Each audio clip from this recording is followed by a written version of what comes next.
Ooh, can you love me like, can you love me like, can you love me like that? Ooh, can you love me like, can you love me like?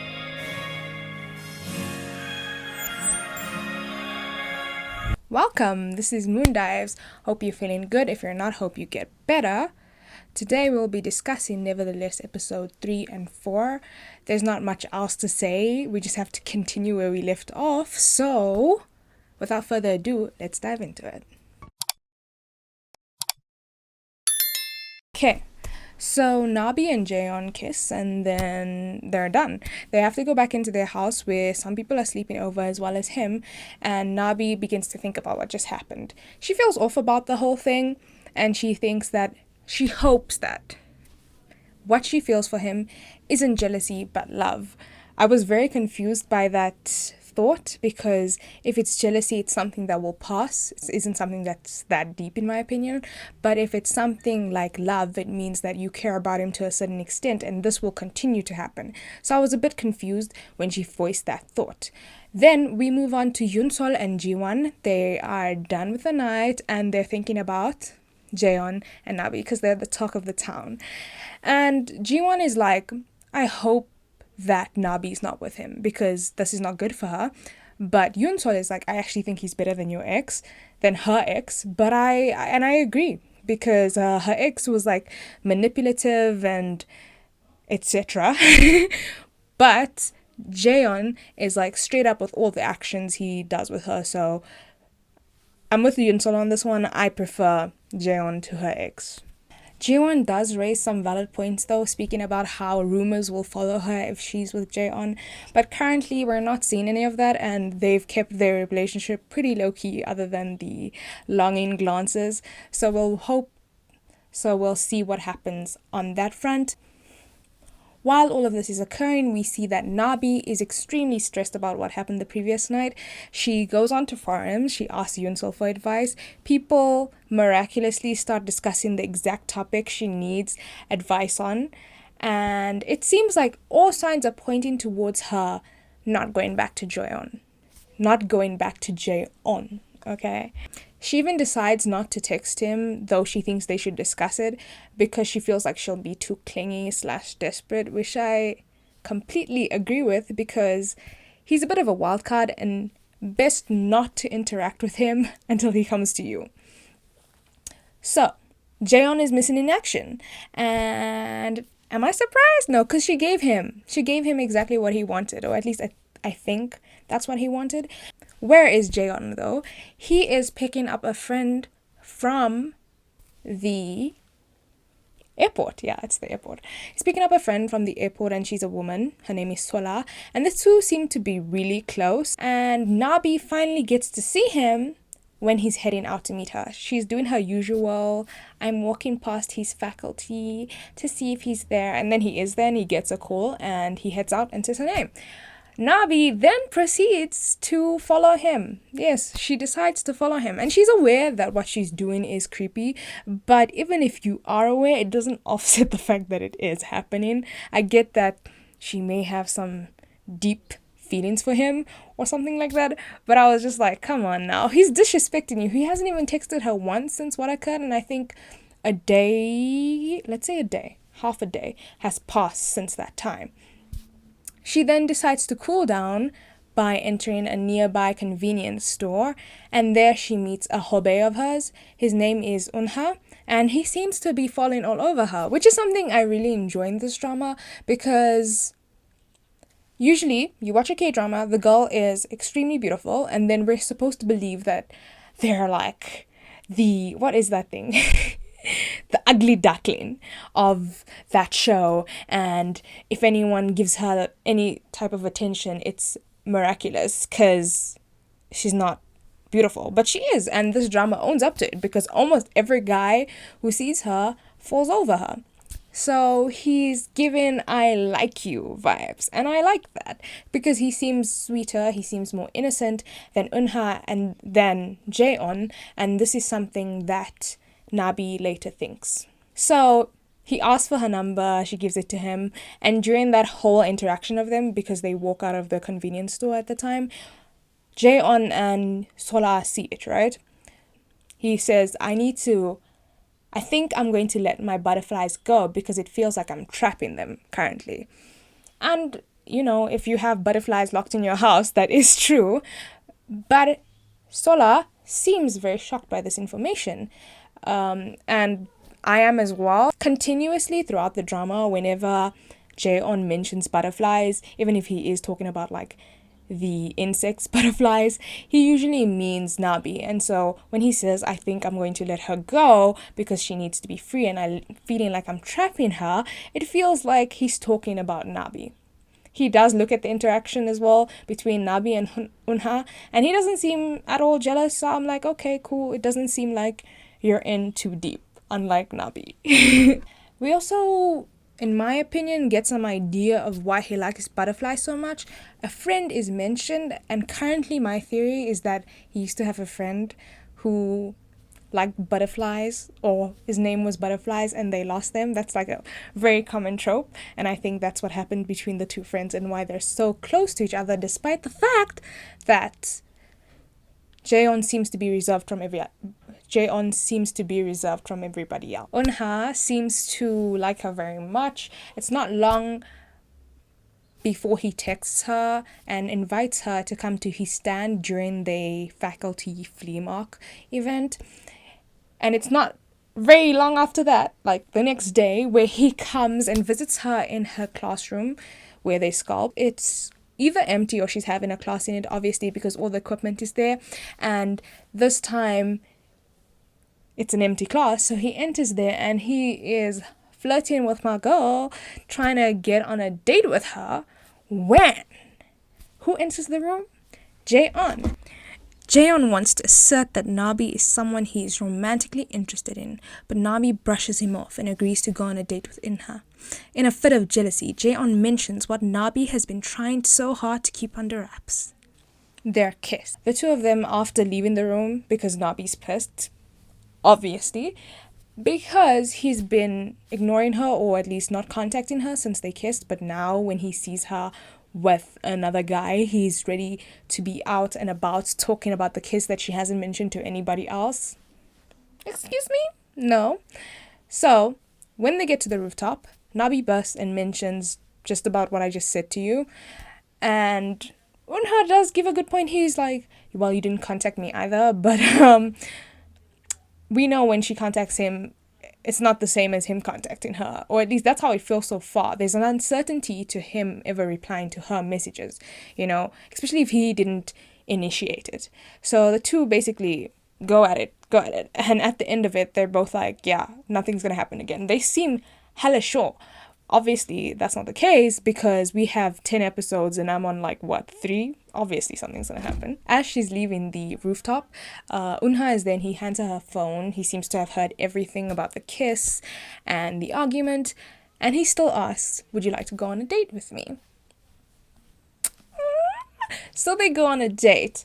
The two were initially gonna go to the movies, but before they go there, they decide to go to a cafe, then to those rooms where you go and you have to solve a mystery. They go to those as well. And then finally they go to the movies.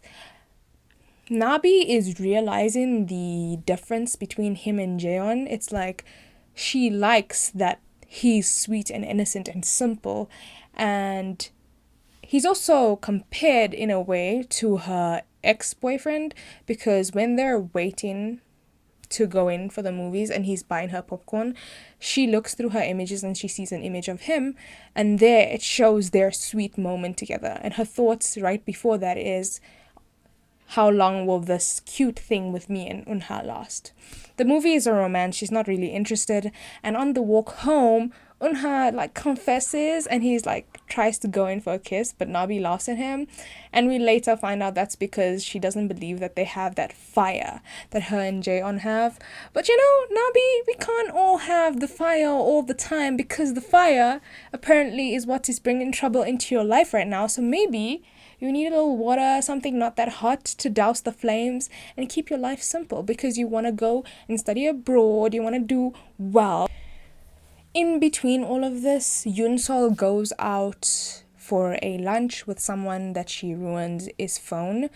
He's a cute guy, much like everybody else in this drama, and he seems to be really interested in her. She tries to pay him the money for the repairs, but he does the ever so familiar pay for this and we'll be okay, or pay for this and then a next lunch so it will be okay, so they can continue seeing each other.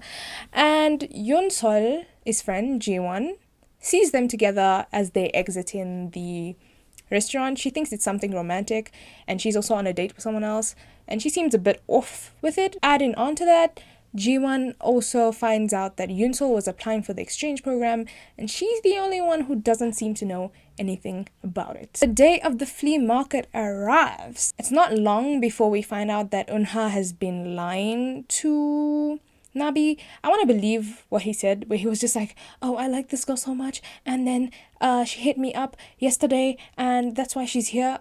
Okay, come on. I wasn't born yesterday, so I can't really take anything he says for face value. I'm just gonna believe that he's a liar, and he was trying to two-time, and he thought that he would get away with it. He thought he would get Nabi and his childhood love, but it didn't work out.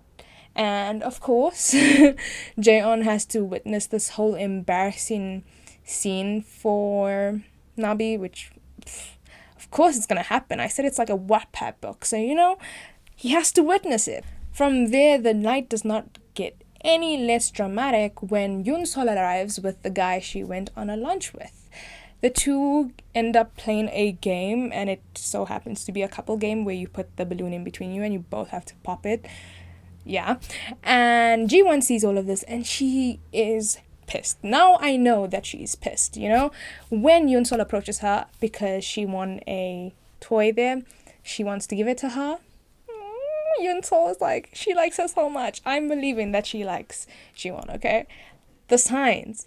I hope it's not queer baiting, but let's move on. She goes and she gives it to her, but Jiwan is not in it. She is angry. She starts going off about her bringing a guy to the occasion, and if she had known that she was gonna take this time that was for friends to hang out with a guy, then she would have brought her own guy along, her boyfriend. When this was happening, I was, angry at Jiwan, because let's get things straight right now.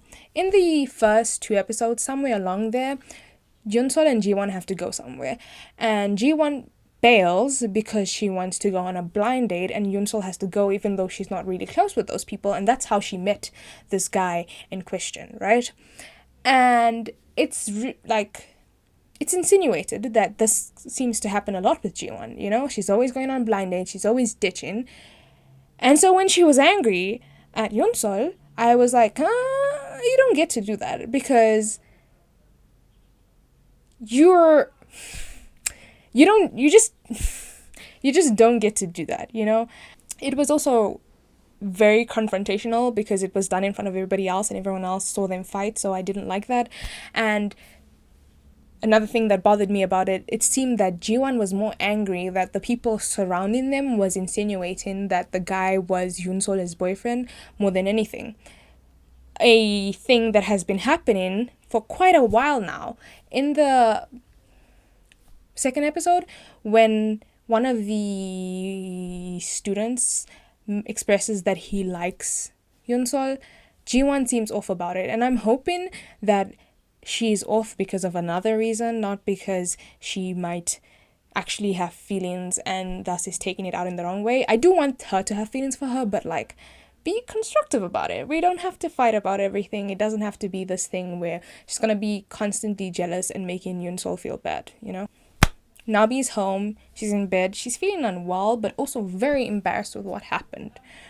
Jae Eon then calls her, and he acts like none of the arguments that they had earlier ever occurred, and she seems to be on the same track, and he asks if he can visit her, but before she can give a response, her phone dies.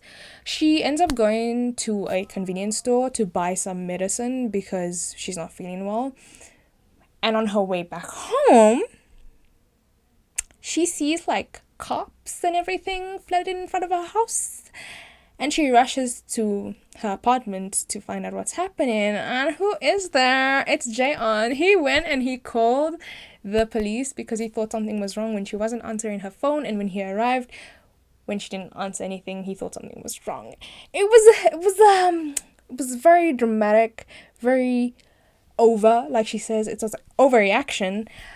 But I'm gonna say I liked it because I like what this moment gave us.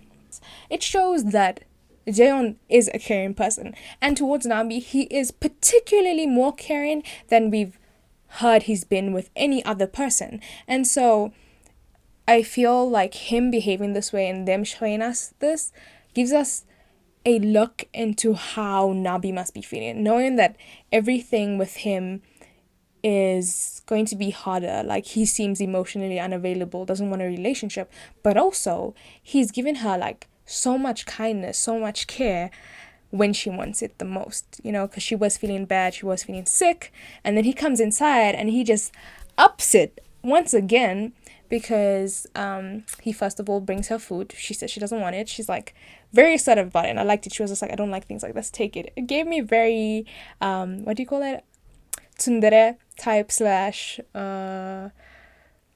those mean K-drama boys. She got her chance to be the mean K-drama girl, okay? But it doesn't last long. She says, okay, cool, we'll eat together. And then after they eat, he sweeps her into his arms and puts her into bed and starts reading her a book. As I said, this is giving us more of a look into how Nabi must be feeling, because I'm not experiencing any of that, but my heart is going, and I can see all the red flags with him as well. She asks him the question that we've all been wondering: do you like me because of my name, that it's Nabi and you like butterflies? And he's like, no, I've had an attraction from you since the beginning. And I was like, ding, ding, ding, ding, ding, ding. We have a winner. He's given all the right answers. And it's not long before he falls asleep there, and they wake up and they're having a very domestic, very cute moment in the morning together. And then he leans in for a kiss, and it turns into something more. Now we're on episode 2, and it seems like Nabi and Jaeon weren't the only two people busy. At the end of the episode, Kyohyun and Bitna share a kiss, a drunken kiss, and the first thing we see when this episode begins after Jaeon and Nabi is that it wasn't just a kiss. They were also busy doing the deed. Yes, that's the best word to say. They were busy doing the deed, and Bitna wants it to be a thing that they never think about again. It's a mistake. But Kyohyun expresses that, nah, it's not a mistake. I actually like you and I would like to be with you. And she seems like she doesn't like that. She's not a very relationship type of person. It's something that is constantly told to us, how she loves to go on Tinder dates just to have sex. And yeah, so obviously with their friendship, he decides to get over it. He says that this is my fault, I'll get over it. And I was like, yes, it is your fault. You caught feelings. She can't be held accountable for it. And if she doesn't want to be with you, that's cool. I hope you guys still stay friends, because they were really cool friends. Yeah, I love that scene, because initially when Bitna says it's a mistake, it's something he just takes, and you can see he's bothered by it. And that won't bode well for later. Let's have communication. And it's not very long throughout the day. It's not very long when he comes back to her and he tells her it was a mistake, which I found was very mature. And when she rejected him, his response was also very... I'm starting to like you. I'm really starting to like you as a person, okay? I hope this is like a low-key slow burn thing on your side. I don't know, but I was excited. Nabi is stressing. Internally, she is stressing, but Jaeon is as cool as a cucumber when he suggests that maybe they should make this a casual thing. Maybe it's something they should continue doing. And Nabi's like, oh, I'm not really sure about that. But he was like, sleep on it, come back to me. We know she comes back to him. It's in the description. So I can't wait to see where that goes. And then we get Yunsol and Jiwan, our favorite besties. Yeah. The two finally discuss why they've been fighting. And I start to like Jiwan more as a character. Because initially I told you it was just seeming like a jealousy thing, you know? But then Jiwan explains that the real reason she felt so bothered by all of this was because Yunsol never ever explains to her, or like tells her what's happening in her life. Why does she have to find out that she's becoming an exchange student from somebody else? Why does she have to find out when she comes to the flea market thing that she might have a boyfriend? And she sort of just burst from it. And then Yunsol claps back and she's like, well, what about you then? And I was like, oh, it's deep. It's very deep. It's wow. And she goes like, the real hammer on the nail, like to hammer it in. I guess this is the extent of our friendship.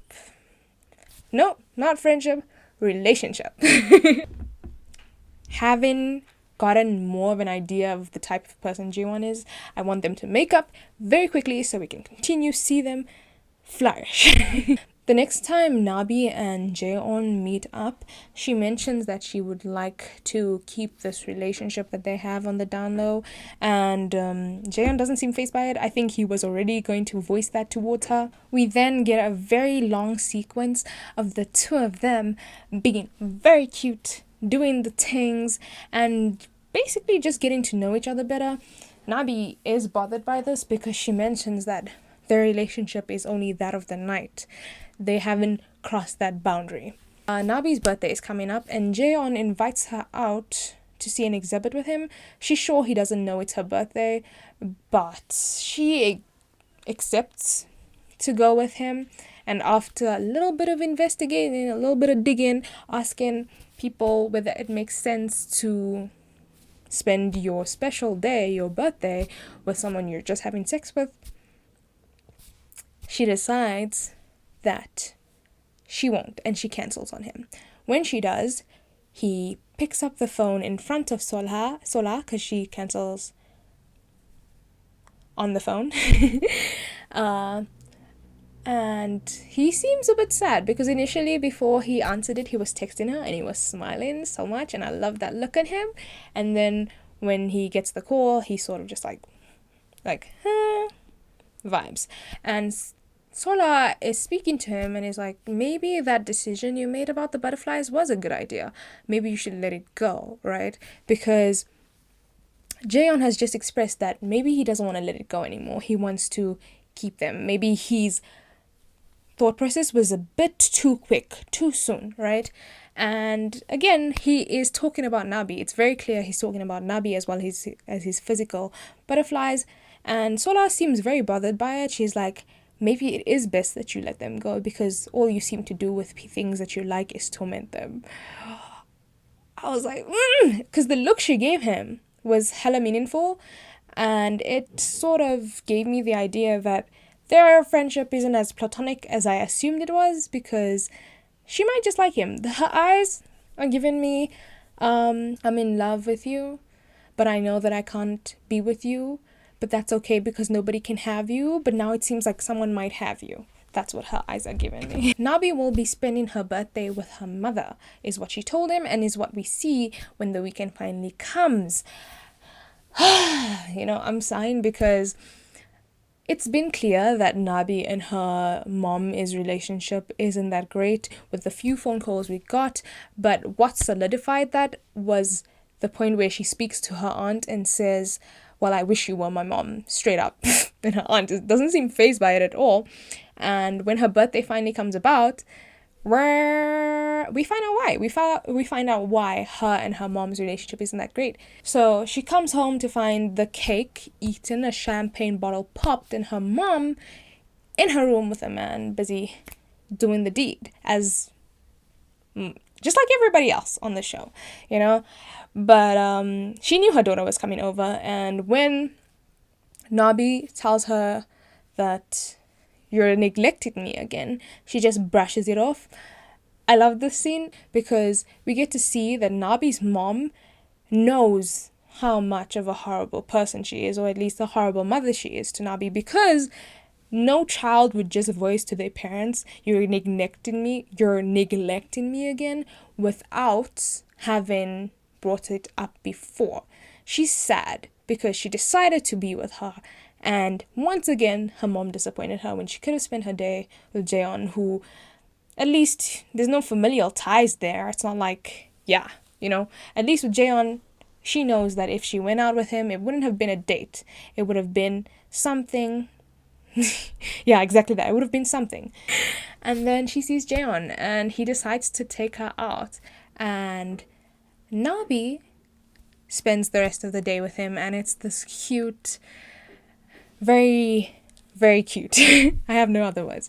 Very cute scene with them walking around, going to places. And because this interaction is within the day, Nabi is very happy with it because previously I did mention that she was bothered that not bothered, but very aware of how their relationship was never going to progress from like friends with benefits, because it was that of the night. And now she's spending the day with him and he buys her a gift and everything seems great. He even goes back home with her and goes back home with her, leaves, and then comes back with like an instant seaweed soup mix for her. And I was like, oh my god, you're hitting all the notes once again.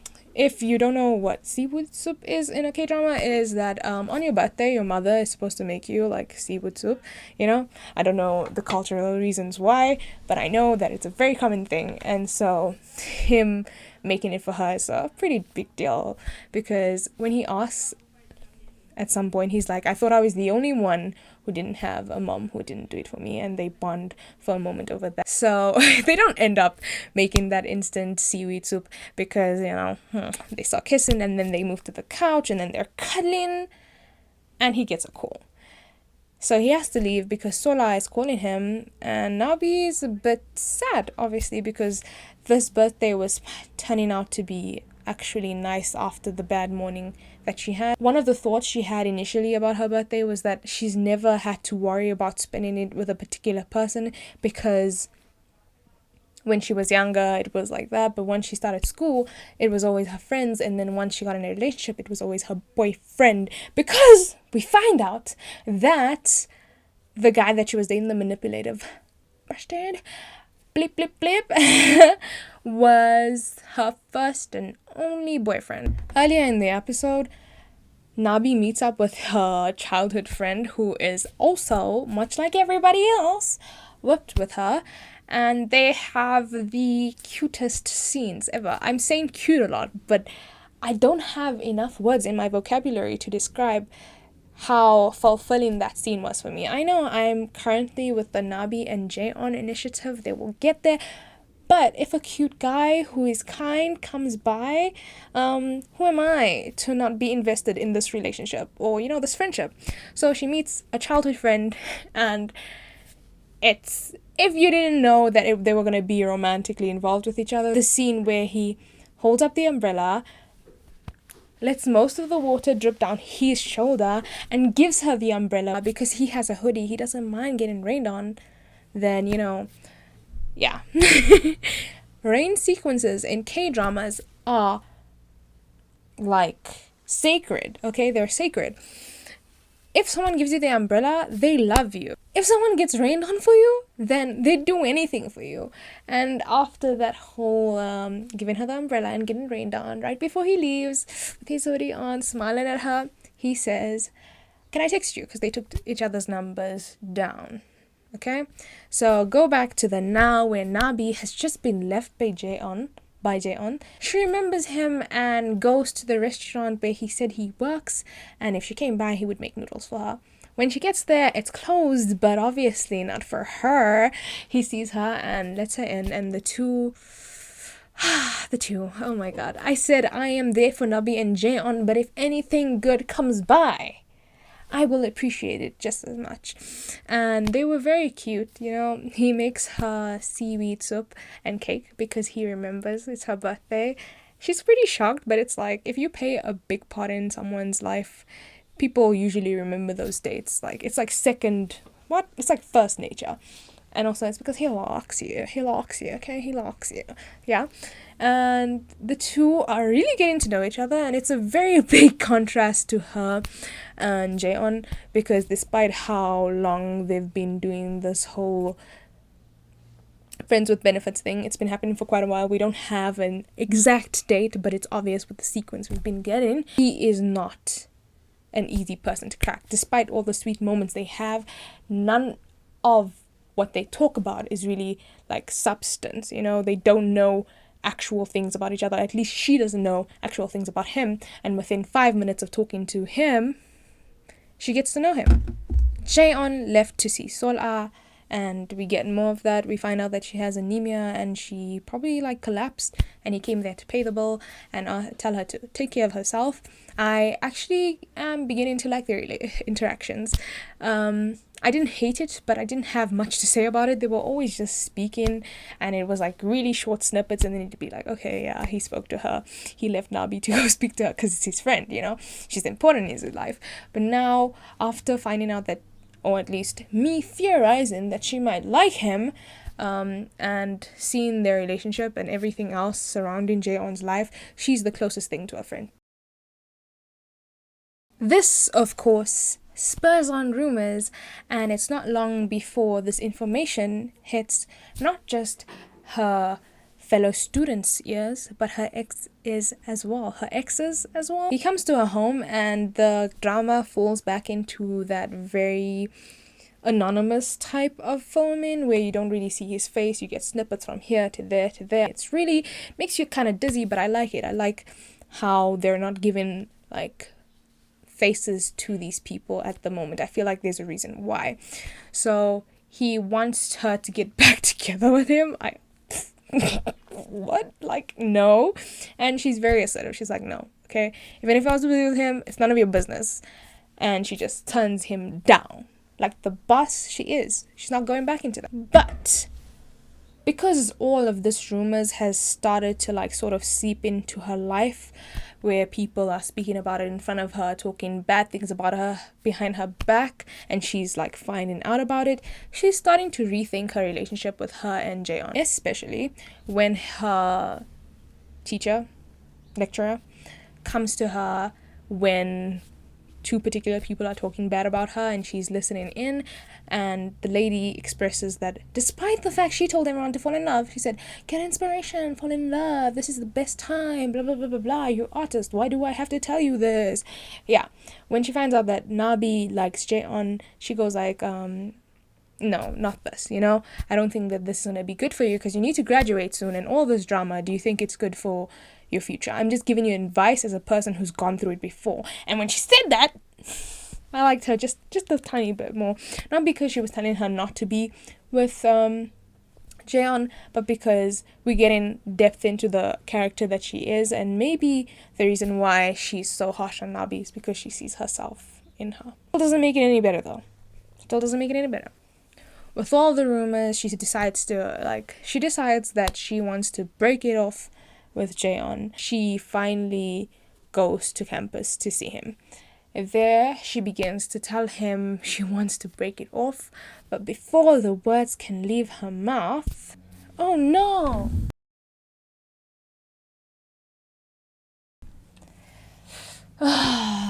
With the next two episodes, now that I've watched episode 3 and 4, this drama isn't any less enjoyable to watch. It's exciting. It really does hit the college elements well, and giving us this friends with benefits relationship, I think they're hitting all the right notes because we're beginning to understand all the characters and their motivations better, and I am excited to see what will happen with the next two episodes. I was about to say next week, but I'm probably gonna watch it before I film it, so you know, maybe somewhere this week.